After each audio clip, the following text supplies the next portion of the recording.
horrible thing happened to you. I just want you to be able to move on with your life. Come here. It's coming up on a year.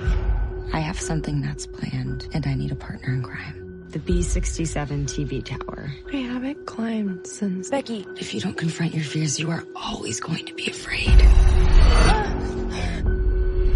Let's do it. Let's climb your stupid tower. I'm so excited! Hey guys! Hi! I was really ripped. You're awesome! That is the Becky that we need for this trip.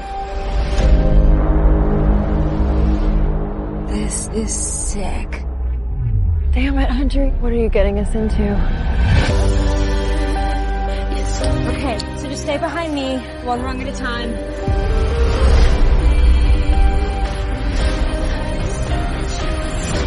See?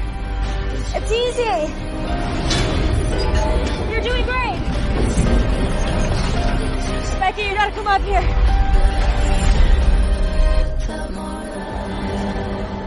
Hey, trust me. What was that? Oh my God! Oh my God!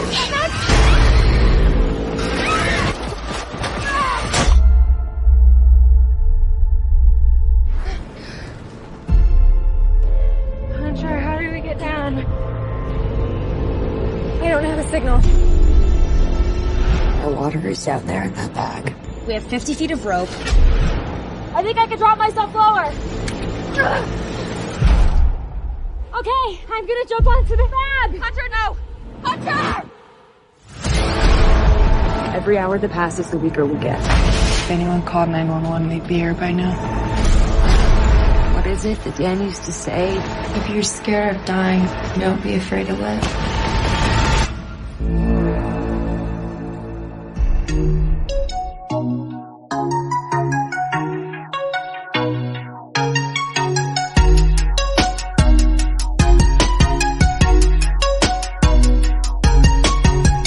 Hello everyone and welcome to an all-new episode of Palace Off the Top Rope. Thank you so much for joining me, ladies and gentlemen. And on deck for today's episode, I'm going to preview everything that I'm looking forward to in the fall of 2022. That includes movies, TV shows, sports, specifically the NFL is about to return. The SM football marks is right around the corner with Abraham Trevino. Season 2 of our show is going to kick off soon, so be on the lookout for that. And then, of course, we're going to kick it off with a movie review, a film that I checked out called Fall, directed by Scott Mann, very unknown director, starring a relatively completely unknown cast, except for Jeffrey Dean Morgan, who makes a small appearance. Let's start it off with that, because I had a blast with this movie. So I saw the trailer really not that long ago. I want to say maybe a month or two. Kind of had no marketing behind it, so of course I don't think it's going to make much of a splash this weekend at the box office. The summer movie season is pretty much wrapped up. I'm going to consider this part of the fall season, even though technically we're still in summer, although there's not really any bigger studio movies coming out. But this movie has definitely kicked off my fall season, and I was super surprised. So just going off the trailer, I like the premise, right? Two girls going out in the middle of nowhere to climb this radio type tower that's like 2,000 feet up high, and they want to climb that. And obviously the whole plot of the movie is things going way out of hand and things like going completely wrong, and they have to find ways to survive and possibly how are they going to get down from there. So I like all that. I love movies like that where it's kind of like survival of the fittest. Be creative, don't panic, solve the problem. You think of movies like Castaway and The Martian and 127 Hours, The Shallows, and then you add in the elements of kind of like rock climbing, so like a cliffhanger type movie. So I was really, easily hooked by the trailer. So came in to watch the movie tonight, not really like with high expectations or anything. This doesn't have like there's not a Blake Lively who was like in The Shallows or a James Franco who was in 127 Hours, more just name people that you're familiar with. These were relatively unknown people. You know, I'm not really in tune with like the younger generation. You know, a lot of the stars are now coming off of TikTok and Netflix, and I'm not really in tune with who's big. So this movie stars relatively two unknown actresses, and I don't even know them by name, but they were okay in the movie. Like, what really sells it is obviously the gimmick of the movie, right? Climbing this ridiculous high tower, which in the movie it's built as the fourth highest, like, in the world. Not sure how factual that is, but it doesn't matter because the movie sells you on that. And by the scope of it, with the way they show you how they film it, it looks incredibly, like, just massive. You know, if I'm Tom Cruise and I'm watching this movie, I'm like, man, I know they probably didn't do this for real. That's the beauty of movie magic. But if I'm Tom Cruise and I'm watching this, I'm like, okay, all right, game on, girls. Like, I'll take it a step further. So I'm curious to see if he's going to end up seeing this movie. He says he goes to the movies a lot, so this would probably definitely be one on his watch. And that's what I kept thinking, like, man, Tom Cruise, man, if he sees this movie, he's going to get inspired to do something. But anyways, back to the movie itself. So, you know, the trailer, as I posted for you here at the beginning, you know, it deals with this main character. Her name's Becca, and it's about, you know, the loss of her husband, which it's shown in the trailer, so I'm not spoiling anything. And, you know, she loses him during a climbing expedition or hike or whatever, just, you know, a routine climb. And, you know, it had those elements of not as intense as Cliffhanger. And if you've ever seen Cliffhanger with Sylvester Stallone, that movie has an intense opening couple of minutes that makes you just get hooked immediately. This movie doesn't do that. You know, it's a quick, you know, little thing that happens and something goes wrong and the husband ends up dying. And of course the main protagonist is in a funk, depressed, you know, going into a stupor, drinking, you know, has a little bit of a fractured relationship with her dad, played by Jeffrey Dean Morgan, who I mentioned. He's probably the only actor that's known in this movie. So there's that element.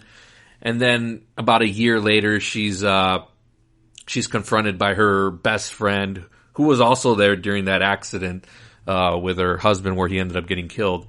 And she's trying to get her out of that funk as well. And she has this idea to go climb this tower. So she's like, come on, let's get you out of this funk. Let's go do this. It'll be good for your soul and all that stuff. I thought the setup was kind of clunky for this. And the reasonings behind really climbing that tower were kind of like, of course, it's this generation, right? And what I mean by that is, you know, yes, it's more about, you know, the soul searching and grieving and getting over it for the main protagonist. But when it came to the friend, her name is Hunter in the movie, she's doing it for clout, to be an influencer. You know how kids are these days in this generation, in the TikTok and all that stuff, like just doing stuff for likes and follows. So she's going to just record this entire adventure, right, of them climbing this tower, this incredibly ridiculously tall tower. And, you know, they only take a couple of things with them, you know, some essentials, harnesses and all that stuff. Water. They don't take food because they think it's not going to be a long journey, but you're talking 2,000 feet. And during the movie, they mentioned when they get to like the 1,000 feet part of it, they say they've climbed as high as the Empire State Building. Now, just imagine the Empire State Building alone; like that's tall in itself. And they thought that the girl Hunter, thought that they were going to do this journey and be back in time to have dinner. So the fact that they didn't take any food to that was like already suspect. But of course, there's a lot of stuff that happens in this movie where they're leaving you little breadcrumbs, and then it pays off in the end. You know, again, survival of the fittest is a big theme in this movie, as well as, like, you know, overcoming grief and, you know, there's a lot of, you know, symbolism here with death and, you know, living life to the fullest and stuff like that. There's a lot of that in there. The acting, again, is it's okay, but, you know, the movie really gets going, and where it really got me is when, you know, shit starts to hit the fan for all of this stuff, and they got to figure out ways to try to survive, maybe get down, get help, whatever it is. Again, you just think of all those movies that you've seen where these characters are in situations where, you know, they don't have all the tools they need to get it done. They got to be creative. They got to, you know, do all these different things. And again, the movie does a good job of setting up stuff early where it's like, well, what does this have to do with like what they're eventually going to go through? And sure enough, like, oh wow, here's a callback to something that happened early in the movie, and it pays off later when they're in their crisis on that tower. But man, it had me going. The movie's like a little less than 2 hours, so it doesn't really waste any time. Again, the subplot with the husband, and there's even one twist in there where I was like, really? Like they went that way? But then there's another huge twist in the movie where I didn't see that coming at all. And it was very like M. Night Shyamalan-esque. It didn't fully take me out of it, but I was like, whoa, that's pretty interesting that they did that. And it was convincing too. So, you know, it's not going to be like somebody's like, oh, well, they're going to catch you right away. Like, I promise, I don't think you will. And if you do, I'll call bullshit on it because I didn't see it coming at all. And I'm pretty sure a lot of the audience that I saw it with, which wasn't a big crowd, but they were like, whoa, like what? This was going on the whole time? So there's that little caveat for you guys. But anyways, I had a super blast. It's a 4-star movie for me. It hit all the right notes. Like, I know it didn't have the best acting, but there was enough in there where that wasn't distracting enough. The setup for it, whatever, but the movie's not long where it doesn't dwell on that. It gets right into them climbing this tower and then just everything going off the rails. So, you know, it had my anxiety going, which is the whole point, right? Heights and all that stuff. If you're somebody that's afraid of heights, you're definitely going to have a hard time watching this, and you're going to be like, just, you know, hanging onto your seat itself just to make sure that you're not going to fall or whatever. Like, you'll have that feeling going into it. So if a movie can make you feel like that and get your emotions like that, especially if you have like a fear of heights, that's a win-win as far as like the movie succeeding in the emotion it wants to get out of you. And then of course the way it's shot too. Director Scott Mann. I looked up some of his filmography and it's a lot of small stuff. But he has some cool shots in this movie. I'm sure they used a lot of drone stuff, but some really nice shots. And hats off to him for pulling this off. Like, I think hopefully this gets him recognized and a chance to do some pretty bigger movies, because I think he did a good job here. The girl who plays Becca really in the third act of this movie really shines when, you know, she's starting to fatigue and get, you know, just more out of base with reality. And, you know, is she going to survive? And, you know, the friend, she's okay too as well, but the main protagonist is well casted and does enough here to just make, again, it gets your adrenaline going. Once shit hits the fan, it's like, here we go, boom, boom, boom, boom. Are they going to survive? Is there going to be injuries or whatever? And it's, again, it's not like a movie you've never seen before, but if you can take stuff that you've seen and put it in a different element, like, it definitely works. So again, it's like 127 hours, and that movie was about James Franco getting caught in a rock and having nothing but, you know, a couple of things with him, and he's got to survive. In The Shallows, it's Blake Lively on like a little kind of like thing in the ocean, and she's surrounded by a shark, and she's got to figure out ways to get out of it. You know, obviously when you get into the bigger movies like Matt Damon in The Martian, and he's trapped there, and, you know, he's got to figure out ways to make food and all that stuff. All these different elements, same thing, but it's all about presenting it in a different way, and doing something like this with heights. Like, that's a neat little, you know, gimmick for it. So I had a really fun time with this movie. It probably will make my top 10. Like, I want to watch this again. Like, even though I've got a super fear of heights, the movie just hit all the right spots for me, and I was entertained for about I want to say like an hour and 50 minutes that the length of this movie is, and it was just awesome, man. So if you've got nothing to do this weekend and you're still, you want to go out for a movie of the night, date night, whatever, go check this one out. It's called Fall. If you have it in your theater, go check it out. It's not a streamer or anything like that, so you can only catch it in movie theaters, and that's awesome. So, yeah, check it out. And that'll do it for my movie review of the week.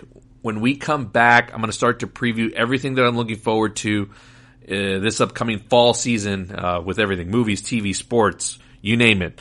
This is Palace Off the Top Rope. We'll be right back. Stay still. Don't make a sound. I've never seen anything like this. Multiple attacks. Without eating its prey. Lions don't do this. This thing is not gonna stop. But you have to be careful. I promise you, I'm gonna protect you. Come and get me!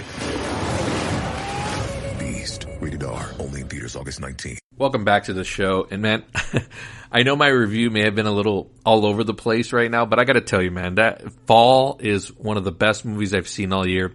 And I think one of the reasons why is because it really came out of nowhere. This wasn't something that I was like looking forward to or had on my calendar marked down, like this is the date this movie comes out or whatever.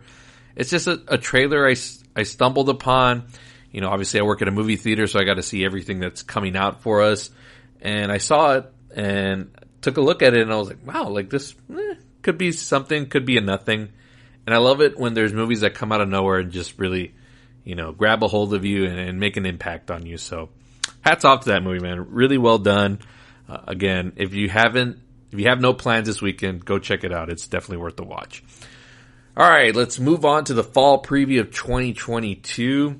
Now that summer's wrapped up and, you know, there's still a lot more to come as we wrap up this year. A lot of fun stuff, at least for me, stuff that I'm looking forward to.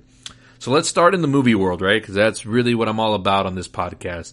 Talking about the movies that I'm ready to see this year. So coming up at the end of August on the 26th, we got Samaritan starring Sylvester Stallone. This is a movie that's been on the shelf for a little while now. And originally this is going to be a theatrical release.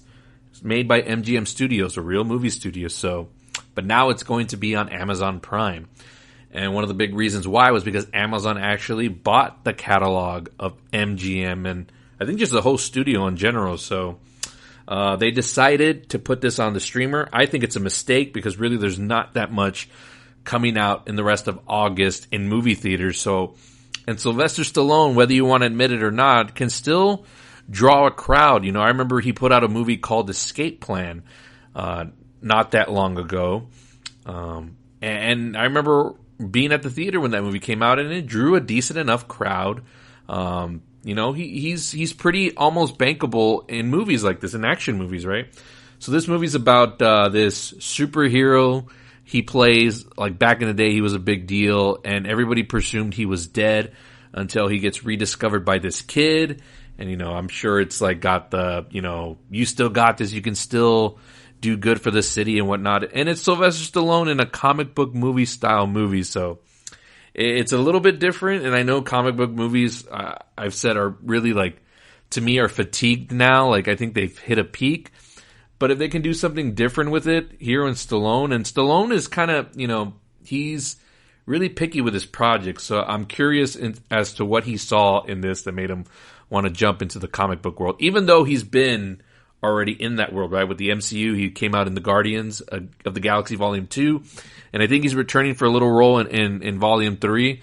So he's had a little taste of it, but we'll see how this does. But again, it doesn't look cheaply made. It was made by MGM, so that, and I'm not really big on the streaming movies, and that's really what this is now, right? It's going to have to get like amazing word of mouth, right? Like something like Prey, which in the theaters, I don't know if it would have done anything, but now it's all the talk on social media, at least for right now. But if it's not good, or if I like it, but there's not enough buzz on it, it's just going to get lost as a piece of content on a streaming platform. So that's why I wish this would have gone a theatrical release. Cause I think, you know, I'm not saying it was going to make like $100 million at the box office, but I think it could do like a 40, 50 million. And I'm sure it did. It doesn't look like it cost like so much, but still, Stallone, you know, one of the last big action movie stars that we have, and this is right down his alley. All right, so that's the end of August, and now we come to September, and the one I'm really looking forward to, and I've already secured my tickets for, and that is Clerks 3 on September 13th. This is going to be a special, like, I think it's only going to be like a 2-night event. it's not going to have an actual theatrical run, which again, I don't understand. It's this movie's being released by Lionsgate. And, you know, the movie that I just saw, Fall, was released by Lionsgate, and they're giving it a full theatrical release, so not sure there. If it overperforms, maybe they'll give it, you know, some more showtimes or something like that, but as of right now, it's just like a special 2-night showing. Again, I secured my tickets now, and if it's in your area, you know, try to book them in advance. Kevin Smith does still have kind of like that cult following. You know, I'm a sucker for mostly all of his movies. You know, I dig the humor. He's very old school style, very, you know, it's got a 90s vibe to it, most of his movies, and definitely Clerks 3, which is releasing, I don't know how many years. I think the last one came out in 2006. You know, I was just starting out my career in the movie theater industry. Well, I didn't know it was going to be a career, but I guess now I can call it that, right? Being in the business for over 15 years. So when Clerks 2 came out, I was barely in college, and I had worked at a movie theater. It was like my second job, and I remember that movie coming out, and it had a lasting effect on me. And this one's kind of like, I'm relating to it more just because of what it's about, and it's about a guy who spent his whole life talking about the movies, and now he's going to make one. So it's kind of like a movie within a movie, and those are always, you know, funny in commentary and the meta-ness, and that's something that Kevin Smith has done really well, especially if you go back and watch his Jay and Silent Bob movies, and more specifically the last one that he did, Jay and Silent Bob Reboot. There was just a lot of meta commentary on everything going on in pop culture and all that stuff. So he's always been good, and his dialogue's always been awesome. So I'm a sucker for his movies, and of course, I'm super excited for the third installment. And we'll have a little bit of a cameo from Ben Affleck, so I'm definitely, for sure, looking forward to that one. Again, it's a 2-night event, and hopefully it gets more showings, because if it's good and it's super funny, I'm going to want to see it again, so I want to have more showtimes for it.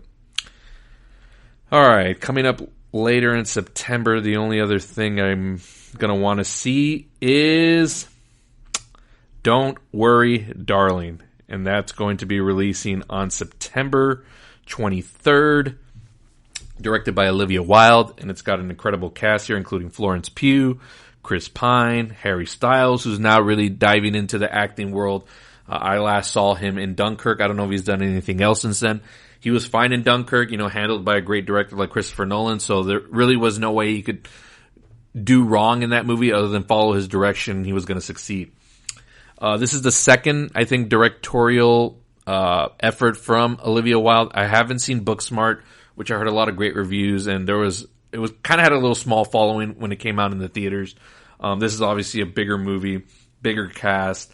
It's kind of like Stepford Wives, and it's got like a weird vibe to it. And again, I'm a sucker for movies that got like stuff where it not everything is what it seems, and the main protagonist is like the only one in kind of like in reality, like she's the audience. So that's going to be fun. A lot of drama behind the scenes with that movie. In terms of Florence Pugh and Olivia Wilde, you know, there's a movie that she's going to be in called Oppenheimer, which is the next Christopher Nolan movie, and they were dropping off all the marketing material for it. The trailer came out during Nope, and she was promoting all of that while the Don't Worry, Darling trailer came out, and the poster and all that stuff. So apparently there's kind of some backstage heat, and that's what we call just beef or whatever, you know, like a rivalry. You know, kind of like a Vin Diesel and The Rock kind of thing. So I don't know what's going on there. I don't care. The movie looks great. Hopefully there's no delays in the release. I was hearing rumblings about that. So please don't, because there's not a lot coming out between now and October. So please don't deprive us of this movie. And I think it's from Warner Brothers. So they, you know, Warner Brothers could go 2 for 2 here on big studio dramas. You know, Elvis being the other one that they had this year. So that's it for September. There's only 2 movies for me there. Again, you know, it's a light schedule, but you know, the stuff that I do want to see, I'm super excited for. And Clerks 3 and Don't Worry, Darling in September are good enough to, you know, to satisfy my appetite. And then we come to October, especially around my birthday weekend. It comes out the 21st. My birthday's the 18th, but I'm still going to consider it my birthday weekend. Ticket to Paradise. The rom-com is back in the movie theaters, folks. I'm so excited. We had one kind of earlier this year with Marry Me with Jennifer Lopez and Owen Wilson, but that one ended up being kind of more of a bit dramatic. I guess you can kind of still call it a rom-com, but that one looked a little bit more serious. This one looks to be a little bit more on the campy side, more of the slapstick. And you got George Clooney, Julia Roberts, and the up-and-comer Caitlin Dever, who's always great ever since I saw her in Last Man Standing. And I think she's going to have just an amazing career. But here she'll play the daughter of George Clooney and Julia Roberts. And I'm super excited for this. And if somebody could just please wine and dine me for my birthday and go take me to see a rom-com. Yes, I hope the audiences will respond to this and come see it in the movie theater. It's going to be coming out the week after Halloween ends. So if the movie's not good for Halloween, because usually those movies are front loaded, right? Everybody goes opening weekend and it's right before the actual Halloween. So everybody's in the horror spirit. So hopefully it all fizzles out that first weekend and Ticket to Paradise can have a chance to make money. And I'm just looking at here, and I'm going to be completely wrong because also Black Adam comes out. I'll see that movie for what it is, but I'm going in with the lowest expectations. Dwayne The Rock Johnson, I'm just kind of... I've had enough of him just because he doesn't try to venture out. Early in his career, he was trying different things, and I wish he would have continued to go that route. But he's decided to go the action route where, Statham and even Kevin Hart, right, where it's just like these same roles after same role after same role. Even here in Black Adam, where he's playing like an anti-superhero, it's just The Rock. Like, there's nothing different about it. He doesn't change up his look. Like, everything's the same. So I'm going in with the lowest of expectations with that movie. But for me, October is all about Ticket to Paradise, and I need the audience to make the rom-com just a thing again. So that way we can get these movies on the big screen and not get sent to Netflix or Amazon or Apple TV or whatever, which, I mean, it's fine, but, I want to see these movies on the big screen. I wanted to see Samaritan on the big screen. Come on. Is that too much to ask? All right, November 4th, we kick it off with Amsterdam from director David O. Russell. And I think this is the cast of the year. It's got Margot Robbie, Anya Taylor-Joy, Christian Bale, Robert De Niro. There's, John David Washington. Let me see if I can see who else is in this movie. It's just an unbelievable cast. But those are the main names. And of course, you sell me already with Margot Robbie. You sell me with Christian Bale. And you sell me with David O. Russell. No matter what you think of him, I love his movies. Silver Linings Playbook, American Hustle, just all those type of like big just cast and just, the movie could be whatever, but if we get great performances here, the trailer is not like knock you out of this park or knock you out of this world type of thing, but it's going to be enough for me to show up on opening night or opening day or whatever. November 11th, Black Panther Wakanda Forever. I haven't really talked about the Black Panther sequel all too much and I haven't really been too excited for it. I love the first movie. I love Ryan Coogler. So I know he's going to bring some credibility to it. But obviously the win in our sales has been taken out because Chadwick Boseman is no longer with us in this world. And he won't be able to continue the role. So it's like, what is this movie really going to be? Well, the trailer premiered during Comic-Con and, it's just, everyone was like, oh my God, this looks incredible. I didn't doubt it because it's Ryan Coogler, and he's already proved that he's one of the best filmmakers of this generation. He proved it with Creed right away, so I had no doubts about that. Now, is my hype for it a little bit more after seeing the trailer? Absolutely. But in terms of, do I need to be there day one? I don't know. Maybe this is one of those where I'll wait and see, maybe a week or two, and then I'll go check it out. But knowing me and knowing that I want to create more content for this podcast, I'll probably go opening weekend. But definitely a little bit more hyped than I was when this title got announced. But, in Coogler we trust, or I trust. Ryan Coogler was mine first, right, with Creed. Marvel fans will get to claim him. Do we have anything else in November? There's a comedy horror called The Menu. kind of want to see with Anya Taylor-Joy and Ralph Fiennes. Looks a little, again, one of those weird movies with like what's going on and, you know, a main character seeing that something's out of place. You know, again, I'm a sucker for those movies where, you know, there's conflict like that. Devotion on November 23rd.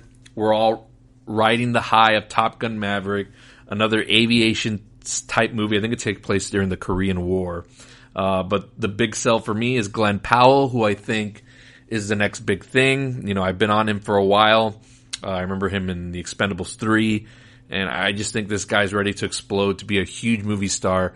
And him being in another profile big movie, hopefully he gets to shine in this one. I think he plays second build in it to Jonathan Majors, who's also another up-and-coming actor that's about to explode. Of course, him being in the MCU, but I'm really looking forward to this, mainly for Glenn Powell. So hopefully this ends up being a good one as well, as he already kicked ass in Top Gun Maverick. And that's all of November. It's again, the schedule's really light, but the movies that do come out, like Black Panther is going to be really big. Black Adam's going to be huge. Halloween will be big. But I hope these other smaller movies get their moment to shine. That's why I wish Clerks 3 had an actual theatrical release, so it could actually make some money and prove that people will probably still go out to these movies, you know, because if they just see the same type of movies being released, like, you're telling me if Black Adam's out there and a Halloween's out there and we know these movies are going to come out, you don't think there's going to be somebody that wants to go see like a comedy, like a Clerks 3, like, even if they're not that familiar with it, at least it's a comedy. It's something of a different genre that they can check out. Or like a romantic comedy with George Clooney and Julia Roberts with Ticket to Paradise. There's a different option right there.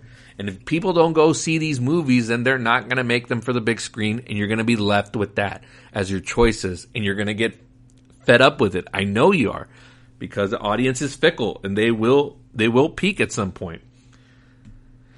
All right, that's enough of my tangent there. Let's get into December. Avatar: The Way of Water. Everybody's doubting James Cameron. I'm seeing it all over Twitter. And of course, I still think social media is not reflective of the real world. I think this movie is going to be super bankable and it's going to make a chunk of money. I don't think it'll reach the heights of the first movie, but it is going to make a lot of money, folks. Believe me. There are people here that are hedging their bets and saying that the only reason it's going to make money is because of the slot it's in. It's in the Christmas holiday season. And it's like, you're hedging so bad because you know it's going to make money, and that's going to be what you can fall back on. But let's not kid ourselves. This movie looks fantastic. James Cameron has been working on it forever. The first one came out in 2009. It's 2022, so it's been in the works forever, and there's going to be like 4 more after that. Now, what the other sequels do after this one, who knows? But the fact that there's been like this gap, there's going to be an anticipation for it. And again, I don't think social media is reflective of the real world.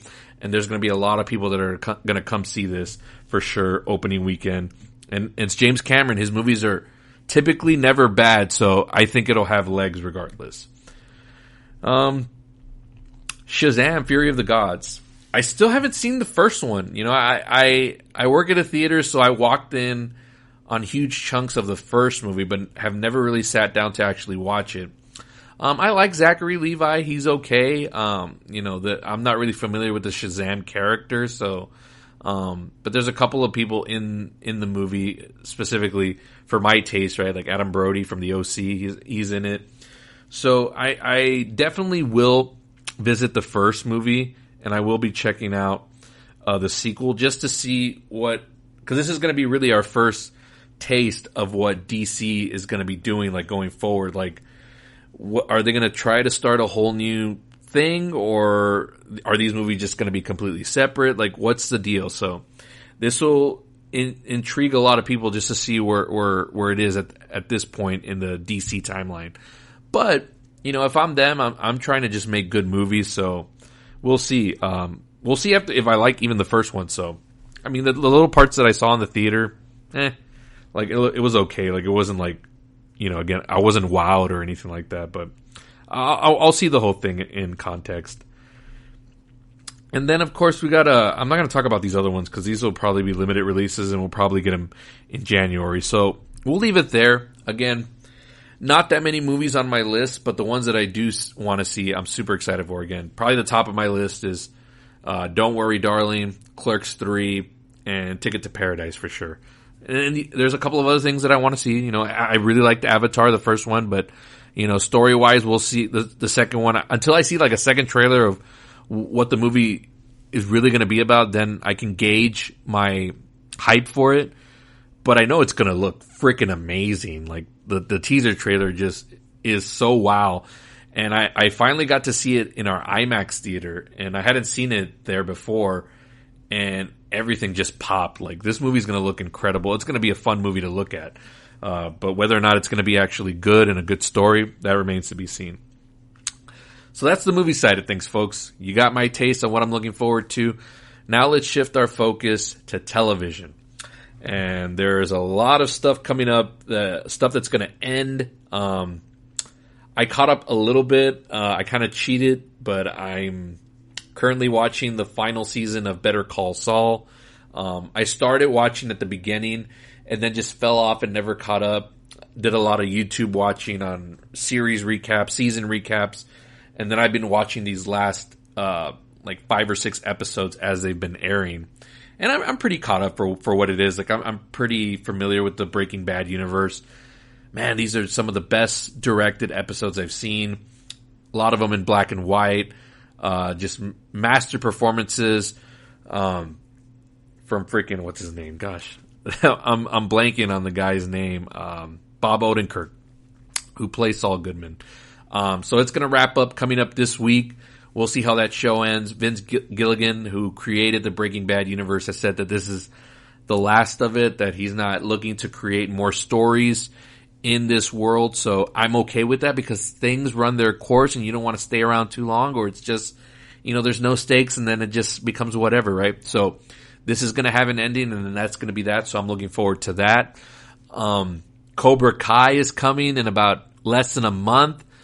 And one of the big stories that came out this week as they were releasing like official stills from the show is going to be the return of Mike Barnes, who was the main villain in part 3. So those of you Karate Kid diehards who remember Mike Barnes, and I know a lot of people don't like Karate Kid part 3. I'm one of the few that does. So I marked out super hard for this, and I want to see what they're going to do with his character, because they did a really good job reintroducing Terry Silver to this series and making the story believable, even though Karate Kid Part 3 is a little bit absurd, and it's a good reason. Like, if you hate the movie, like, I totally get it. It's a total cheese fest, and the story's ridiculous. But if you love these characters and you want to see them get proper stories, a perfect example of that is, you know, taking a silly villain like Terry Silver and then giving him context and reintroducing him in Cobra Kai, and it's just amazing, man. And I'm super excited. I know they shot Season 5 back-to-back with Season 4, so this has been in the canon for a very long time. And I don't know how much longer this show's going to go, but I think if I remember seeing correctly, like in YouTube videos and reading articles with the creators, I think they want to go to about 6 seasons and that's it. But who knows, you know, this is probably the second biggest show behind like Stranger Things on Netflix, so it's a real moneymaker for them, even though it's not really a Netflix original, so I don't consider it a Netflix show. Remember, again, Netflix passed on this show originally, which is why I went to YouTube Red, but then that folded and they ended up selling the rights to Netflix. But I don't consider it a Netflix show.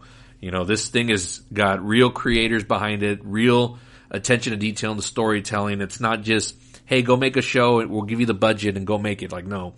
You got creators here that are super diehard fans of the mythology of this universe, and they're just creating great stories out of it and building on it. Using nostalgia, but using it to move forward. That's the best thing about Cobra Kai. Coming September 9th. Originally, we thought it was going to be at the end of the year, right? So for New Year's, that's when Season 4 came out. It was like right at the stroke of midnight for 2022. So for them to push it up a couple of months earlier to September, that's got to mean that they have a lot of faith that it's going to be the buzz and the talk about for at least the early part of the fall season until football kicks into high gear, even though it's on the same weekend, right? It literally releases the weekend the NFL kicks off. So whether it'll dominate the conversation online, we'll see. But when season 4 came out, I think the consensus is that it was an A+, and it was, dominating the rankings on Netflix for a very long time. So hopefully the same thing happens here.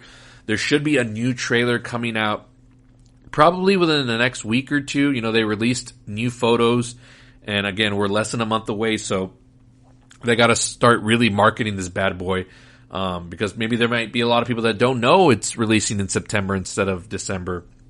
They're probably thinking that, so, I had to restart my Netflix subscription a little early so I can catch up on some of the episodes again. So, again, that's what I'm really looking forward to.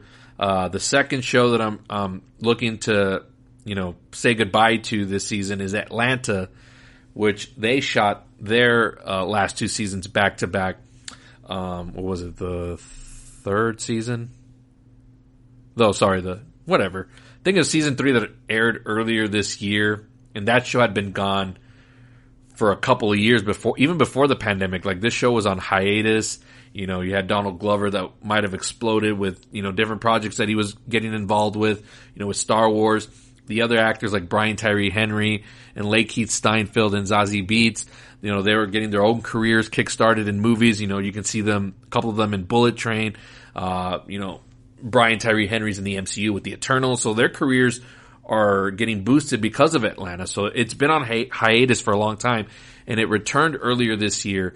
And I thought season 3 was just incredible. They were doing so many wacky things. Again, it's one of those weird shows that has a lot of commentary on our culture today, but it also does like a lot of weird stuff and kind of like, very odd things. Like if you've ever seen like The Sopranos or Twin Peaks, it's like a combination of that, where it's just a show that can really do whatever it wants to because they know what they're doing. They know the audience is going to be hooked, even if it's like super out of left field. There's certain episodes of Atlanta that you'll watch and you're like, what does this have to do with anything going on with the main characters? But they're like, fuck it, we're going to do whatever we want, and you're going to like it. And that is the case. Like, you watch these episodes and you're like, huh. But then it fits overall, like, in context of the narrative, and you're like, okay, that makes sense, kinda. So they're going to finish off their series. I think it kicks off, like, at the end of September, so we're going to see, like, the final, I think it's, like, I want to say it's going to be 10 episodes. Not sure on that, but that's going to end, so I'm curious as to how they're going to stick the landing for it, or if it'll just be like a Seinfeld kind of thing where it just ends. There's not really a point they were trying to make. They were just trying to tell these little stories in episodes, and some shows end like that, and that's fine. Not everything has to, lead to something. So I don't know. Atlanta's been such a fun ride because it really, you watch it every week, and I've been watching it live from the moment it premiered all those years ago, and every week it was just like, man, like, I don't know where it's going, but I'm so riveted and I'm so like ready for whatever they give to me that, just they can do whatever they want, and they're going to. So I'm super excited for that. Mighty Ducks Game Changers is coming back also, I think, at the end of September, without Emilio Estevez. So I'm curious to see where the show is going to go. If you're a huge fan of that, you saw, them get the Mighty Ducks name back. I think they were I forgot what their team name was, but they weren't that. They were I forgot what they were called. It was some weird, cheesy name, but it was a well done show, kind of like in the vein of Cobra Kai, where it built on the mythology of the Mighty Ducks movies while bringing back older characters and serving them in the present as opposed to like just feeding off of what they used to be. You got to catch up with certain people and see where they're at now. The whole reintroduction to Coach Bombay was done really well, but the fact that he's not back for this is maybe the only downer, because he was such a huge part of the first season and great character development for him on that show. So I'm curious to see how they're going to like write him off. I don't know if he's done completely. I know it was more of like a COVID thing. This show was filming while the COVID protocols were still super strong in Hollywood. I don't know if they've let up on that stuff yet. I'm not sure on the technicalities on that or the specificities on that. But yeah, it's just weird that Emilio Estevez was just, I mean, he was gonna come back, and then just the whole thing with the protocols fell apart, or I don't know if it was a contract thing. I don't think it was a contract. I think it really was the COVID stuff. So, yeah, bummer that he's not going to be there. If I looked at the poster, I think Josh Duhamel is coming in, and he's kind of like he's an okay substitute, I guess. But, you know, you can't top Gordon Bombay, so I don't know. We'll see. The show was really well made, though, so it had good creators behind it. Some of them from the original movies, so hopefully they still build on the mythology there. Hopefully we see return of characters again. You know, we haven't seen a Charlie Conway show up, played by Joshua Jackson. Maybe they'll sneak him into season 2. Not that I'm like, it needs to happen. I'm not like one of those fans like, this needs to happen for it to be good. Like, no, I'm going with whatever the story's presented to me. And as long as it's good, I'll accept it for what it is. So, yeah, looking forward to that. Disney Plus. Not really going to be into the Marvel stuff that's coming out, like She-Hulk. So, again, I'm burnt out from the MCU. The next thing that I really want to see from them is, I mean, I'll watch Black Panther, of course. And then Guardians 3 might be my last thing for a very long time, because there's just too much stuff now. And the way they're going with things, it's just like, it's just going to get weirder and too hardcore out there, where I'm like, I don't really want to, like, if you watch it, like, and with some of the stuff, you're already out of it because you don't know who some of these out of left field characters are. And I don't know, it's just, you know, me as a moviegoer, if you don't explain that stuff, like, in a logical way where it's just like, they just think that you're going to watch or read all the comics and all that stuff. It's the same thing with, like, Star Wars. Like, you know, when I was watching the Obi-Wan Kenobi show, there was some stuff where it's like, where's this coming from? And I would have, like, people on Facebook telling me, well, you didn't watch, like, the cartoon, The Clone Wars. Like, no, I didn't. Like, I didn't watch that. I watched the movies, or I watched stuff that's connected to the movies, like this Obi-Wan show, because it's got Ewan McGregor coming back, right? He's from the prequel movies, so it has some connection to that. But then you're bringing in stuff from, like, the cartoons, and, you know, the creators are just expecting you to know who these characters are sometimes. And it's like, if you don't explain it, how do you expect me to care? And that's the way it should be if you're trying to expand your audience, you know. It's cool to feed to the diehard fan bases, but you also want to broaden your horizons and attract newer people. Like, make me, as a casual, maybe turn me into a diehard fan. But if you don't explain who people are, and you're expecting us to know who these characters are because they're from another show, from an animated series that was released years ago, and whatever, like, one of the first times where I noticed this was in the Han Solo movie. And spoilers here if you haven't seen it, but it's been out for years, so if you haven't, then you really don't want to see it. So it takes place, like, before, I think, the events of Episode 4, which is the original Star Wars movie, and definitely after the prequels. And I remember walking into that movie. Again, I work at a theater, so I can't help it. I walk into some of these movies sometimes, and I'll catch some things that I don't want to, but it just happens. And I walked in on it, and I see, like, the reveal, like, in a big part of the movie, and it's like the Darth Maul character. And I'm like, didn't he die in the first prequel movie, which was, like, a long, long time ago? And then again, I had to find out from, like, the geeks online, like, well, you didn't watch, like, this show or whatever where he actually didn't die? And I'm like, well, no. Guy watched the movies, you know. I figured, you know, if you're a casual that comes in and watches that, you're like, well, that doesn't make sense. That character died. But if you don't follow, like, all the little other sub things that are out there, like, I think that's the wrong way to treat the audience. And again, I don't like to be gatekeepers on stuff like this, but usually with these fan bases, they are like that. Again, I'm a huge wrestling fan, but I want more people to watch it. I don't want it to be, like, so catered to just the diehard stuff that I like. I want it to cater to everybody.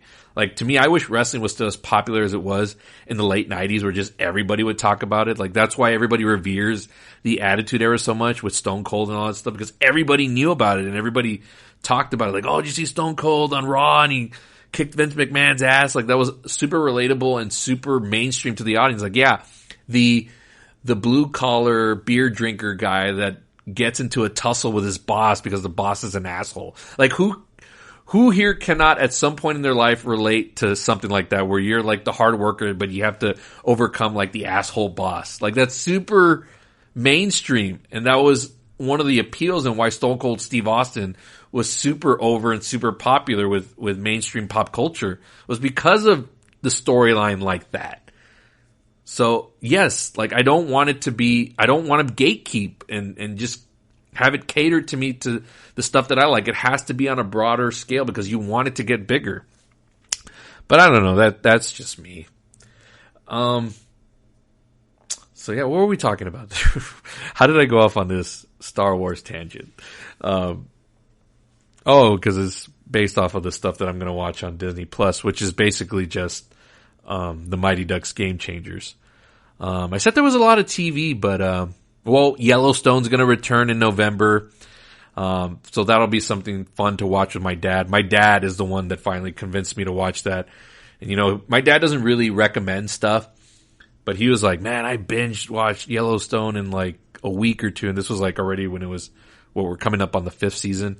He's like, I binged it all so fast and like, you gotta watch it. And I was like, I'm one of those that has to be really convinced. Like, if you keep telling me and telling me and telling me and telling me about how great a show is, then I'll take a gander.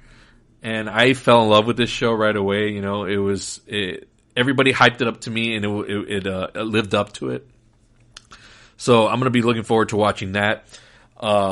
Speaking of Stallone, who I talked about earlier, and I'm looking forward to Samaritan, he's got a show. He's venturing into the television series world. And it's from the same makers of Yellowstone, from Taylor Sheridan. It's going to be called Tulsa King. That's going to be a Paramount Plus exclusive. I think this will be something where you can binge watch all the episodes at once, or I don't know if they're going to release it weekly. I don't know. We'll see what the format is for that. But that's going to be coming also in November. So I think it'll be tying in as kind of like this is why I wish it was on the Paramount Network, because Yellowstone is still like on network TV where, it'll air weekly. I think that would have been a 1-2 perfect combo for like a Thursday night or whenever it is that Yellowstone actually airs. I think it airs on a Thursday. I binge watch this stuff out of place. This will be the first season that I watch of Yellowstone as it's airing, so that's going to be fun. And there's a couple of wild cards on my list. 2 of them mainly. Again, I don't want to watch too much television. Just, I don't really have the time. I'm always working, and I also just want to get invested in the stuff that I really do like, and don't want to be put on assignments. This week it's whatever, another episode of The Mandalorian. You know what I mean? Like, I don't want to have like so much shows where I just end up falling behind and whatnot. So I'll keep my schedule very light when it comes to television. Cobra Kai I'll get through really quickly because all the episodes are going to come out at once. So, like, the first day or two, like, I'll watch the whole thing. Mighty Ducks Game Changers, I don't think it'll be a long season, so that'll be weekly.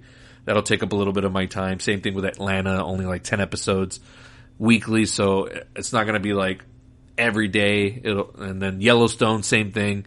They'll break that up, I think, between the start of November and then whenever it goes like on a Christmas break and then ends like in the early part of 2023. I think that's how they're going to do it. They're going to probably split it and do like a fall and then like a winter release. So the 2 shows that are on my wild card are The Bear, which I heard a lot about on social media. And again, the only other person I'll take recommendations from, and this is only if he like really pushes it on me, is my best friend, Benji. And he told me like immediately, he's usually on top of stuff before like it explodes. I'll give him that, he won't admit it like that. I'll give him his props, but I actually am giving him his props. Like, he's usually on top of stuff before it explodes. And he was on this Bear show, from the get-go, and he's like, you gotta watch this, man. And I knew about it, but now that he's really endorsed it, and then I saw everyone slowly but surely talking about it on social media, especially from the people that I like to follow, and they're talking about it, I'm like, okay, cool. It's definitely on my list. I just gotta find the time to watch it. And I think all the episodes are available now, so I can probably, if I take a day where I'm super, super lazy, I can binge watch the whole thing. And the other one may take me a while, but I've gotten too many people that are on me on this. And, now I have to take a gander, right? Am I going to like it? I don't know. And that's The Boys. And I'm sure people that listen to the show that are huge fans of that show will start clapping in glee. Hang on, folks. I got to check it first to see if I'm going to like it. So I'm going to have to take a gander into that and see if it's lives up to the hype the way everybody's been, talking about it to me. So The Bear and The Boys will be my wild cards, but all the other stuff I'm definitely going to check out. And yeah. And lastly, of course, the NFL, folks. It's just going to dominate a lot of my time, definitely my Sundays. I've already pre-worked my schedule to not miss any of the Buccaneers games. And I say Buccaneers, I'm a Patriots guy, but Buccaneers because I think this is going to be the final season of Tom Brady. I know he retired and then unretired, and he said he's still got plenty to give, but I think the way he did it, this is going to be a way to signal like, okay, cool. It's a farewell tour without saying it's a farewell tour, if you get what I'm saying. So I feel it in my bones that this is it for him. So I don't want to miss any of his games this season.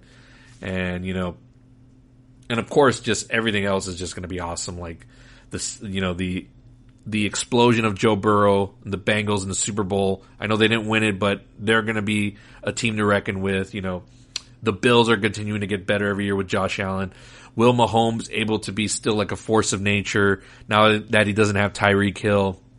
Will the Rams be able to repeat, right? You have certain people that are already thinking that they're just going to win the NFC, but we'll see if Tom Brady's got one more in him to win an 8th Super Bowl or at least get to another Super Bowl. That would just be incredible. He said he was going to play till 45, and that's where he's about to turn or just turned 45. So he's hitting the mark that he wanted to play till. He always said, I want to play till I'm 45, and then he's going to call it a quit. So we'll see. This may not be the end for him, but I think my gut's telling me that I think this is it. So I think one more season, and of course I'm not going to miss it. I'm just super excited about this season. A lot of fun stuff. I want to see what Russell Wilson's going to do in Denver. The AFC North is just, the AFC North, the AFC West is just so stacked. I just mentioned Russell Wilson and the Broncos, Mahomes and the Chiefs will still figure it out regardless. Justin Herbert and the Chargers, I think they got to make the playoffs this year or they're going to change coaches. That team on paper is so stacked, especially on the defensive side of things. Khalil Mack, J.C. Jackson, Kyle Van Noy, looks super exciting. Like, I don't even know how to rank that division yet, but that'll be for the SM Football Marks when I bring Abraham Trevino back on and we kick off season 2 of our show there. The Raiders are going to be interesting with Josh McDaniels at the helm. He was the offensive coordinator for the New England Patriots for so long. This will be his second time trying to be a head coach. It didn't work the first time in Denver, but he was still younger. Maybe took the job too early. Got to work a few more years in New England with Brady and Belichick and getting to learn more and more. So I'm hoping for success for him there. What else? Yeah, man.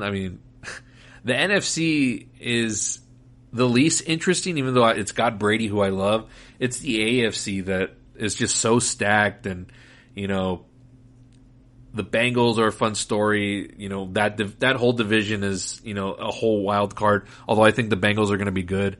Matt Ryan and the Colts, is that going to be enough for them to get into the playoffs and do well? Who knows? I want to see how Mac Jones, my Mac Jones from my New England Patriots, how they're going to do year 2. A lot of weird coaching decisions and staff-wise where people are going to be.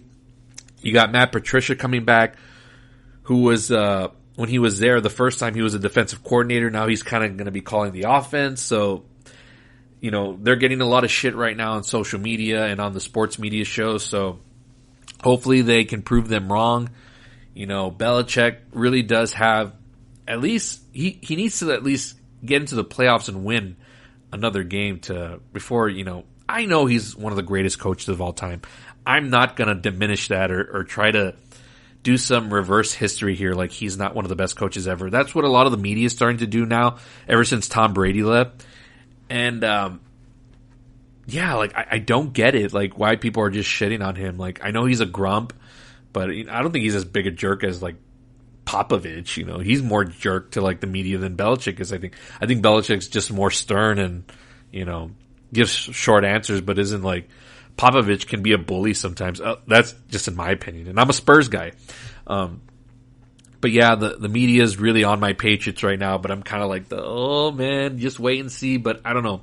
A lot of uncertainty right now with the coaching staff. You know, James White retired today, so I'm in my feelings about that. He was a great, you know, catch and pass type of running back. That's a major loss for that team. So, but props to him on a great career, including the game-winning touchdown in Super Bowl 51. So, just a lot of uncertainty with my team, but also excitement because I'm excited for Mac Jones. I hope he gets better, and he's going to be able to work with these receivers that he got for the first year last year. So it was really like it was a learning curve. So I love people are just like counting him out already, like as if he somehow peaked. Like they won over 10 games last season. Like they were the number one in AFC at some point down the road last season. So it's not like they're a complete disaster or rebuilding or anything like that. They're still formidable, but just some questionable decisions on the coaching staff. But again, to me, it's still in Bill Belichick we trust. But yeah, we'll see. But that's the stuff I'm excited for in the fall. Let's take one more break. When we come back, I'm going to talk about the return of CM Punk. And here we go in wrestling, about to hit the next boom, I think. This is Palace Off the Top Rope. We'll be right back. Yeah, Jericho. And wait, look at this Jericho with the AEW World Championship. He's going to take out Moxley for good. And Matt Menard holding John Moxley. He's going to take out Moxley for good. Oh, my God. Hold on a minute. My God. CM Punk. Oh, my God. Oh. The AEW World Champion CM Punk. There goes Sammy. Has returned to Dynamite. There goes Hager. Man, Punk looks great, I gotta tell you. Oh, Jericho. Oh, trying to take out Punk, but Punk now right hands to the head of Jericho. What a shot right there. Punk has dominated. What an ovation.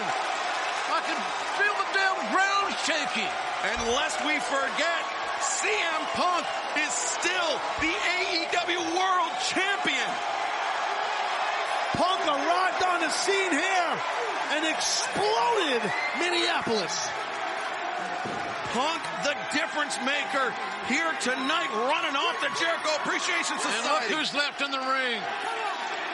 There's a bigger story than some guys turning, hightailing and running. Welcome back to the show, folks. And I leaped off of my couch yesterday night seeing the return of CM Punk after being gone for about 2 months with a broken foot. That's probably what he had as his injury, although it was never really confirmed. And now, folks, now wrestling is good on both ends. WWE has entered a whole new era with Triple H now taking control, like officially, like this is for real. No more Vince McMahon. We're going to see what WWE is like without a Vince McMahon-led operation. So you're starting to see some stuff there for the better. The show's already improved drastically, so that's awesome. AEW was good for a while, but it had lost a lot of his stars, you know, like Bryan Danielson, who's slowly returning. CM Punk, like you just saw there, surprisingly returning. It had been thought that maybe he was still going to be gone for a couple of more months, but made a shocking return last night. And now possibly Kenny Omega next week for AEW as well. And now things are going to start to be just really week in and week out. Like, as a professional wrestling fan, all I want is for everything to be good and awesome. I don't want to be one of those fans that pits one company over the other, or AEW had the return of CM Punk while WWE brought guys like Dexter Lumis. Who cares? They're both doing interesting things. I want it to be awesome for everybody, and I want the sport or sports entertainment or professional wrestling, however you want to frame it. I just want it to be all good, and hopefully we can get more eyes on the product. And maybe we may never get to the glory days again, but if we can get close to it where people are like not really like looking at wrestling as a negative, but more like, oh, cool, if you're not into it but may want to jump in as a casual viewer, you can, and it'll be awesome on all fronts. For the last couple of years, I know if I was trying to introduce someone to wrestling, I probably wouldn't be showing them WWE because it has been pretty terrible. There's some bright spots, but there's been a lot of bad and stuff that made me go like, well, I'm kind of embarrassed to be a wrestling fan. But now, if it can all be on an even keel and every week both promotions are just delivering shows out of the park and knocking home runs and grand slams and all that kind of stuff, then that's just going to be awesome for everybody. And I haven't been this excited for the wrestling landscape since probably the start of AEW. Now it's just amplified because now WWE could possibly be getting better again, and you'll have people jumping from either promotion to either side because everybody's going to get to eat. And that's just a win-win if you're a true wrestling fan, you love all of it, not just one over the other. That's just being a stupid fanboy mark. So yeah, I just wanted to wrap it up on that. Again, CM Punk is back, baby. Like that again. Whew. He just has no idea how much he revitalized returning to this world, and we're coming up on a year that he returned to wrestling after being gone for 7 years, and we never thought if he was going to return ever again. So it's a breath of fresh air, but also like he's still the best thing and most over person in all of pro wrestling, and it's going to be a fun ride. And we're on the road to All Out, which is their biggest pay-per-view event of the year, and it looks like we're heading to a title for title unification match between CM Punk and Jon Moxley. It's going to be huge, and the hype's going to be incredible. And then WWE's doing their stuff as well, and they're getting back on track. And just chef's kiss for all of this. If you're a pro wrestling fan, it's about to get super interesting again, folks. I'm super excited. But let's end it on that note. Thank you guys for tuning in this week. All my fall stuff is here, so if you want to go back and listen, see what I'm excited for, go on right ahead. Go check out the movie Fall. I promise you're going to have a good time, even though it's going to fill you with anxiety, a lot of dread, and your adrenaline's going to be going. But that's what the movies are about, folks. It's about emotion. It's about storytelling. It's about, just having an experience, and there's nothing like seeing a movie on the big screen. You can follow this podcast on Spotify. Search Palace Off the Top Rope. Hit that follow button. I would greatly appreciate it. I do share this podcast link through my social media pages on Facebook, Twitter, and Instagram through podbean.com. You can download the Podbean app and listen there. If you're an Apple person, subscribe on Apple Podcasts. Leave me that 5-star review. I would greatly appreciate it. Thank you guys so much, and we'll catch you on the next episode. Take it easy. God bless you.